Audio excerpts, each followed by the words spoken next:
हाँ ना जी, करो करो फोटो करो, बहुत जबरदस्त कटवा तैयार हो रहे हैं, आधा घंटा है। हाँ तकरीबन सर ये होना ना आ गया।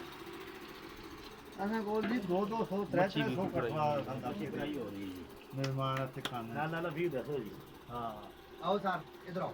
हाँ ये तो खलते जाने इधर आओ ना मछली। अच्छा करम जी जरूर ना गया लाना अपना हाथ रहना ना क्या ना गया तो ए बहुत दसो जी, तेरे बड़े तेरे देखो कहीं कुर्सी ला के बैठ गए। बड़े मजे से बैठे वो सामने खड़ा बाटे जी, जरा जूम करो, खड़ा बाट दसो जी, जूम करो। वो सामने बिल्कुल खड़ा बाट नजर आ रहा है। सामने में आओ जी बिल्कुल सामने।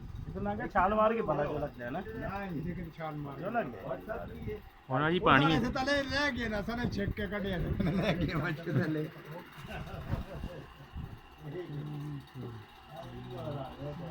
बड़ी सोहनी जगह है जी, बैठने का निज़ाम, बिजली शिजली फ्रिज और सब कुछ है। जो पर आना चाहते रब्ता करो, वाजुखान का नंबर सेंड करता ने।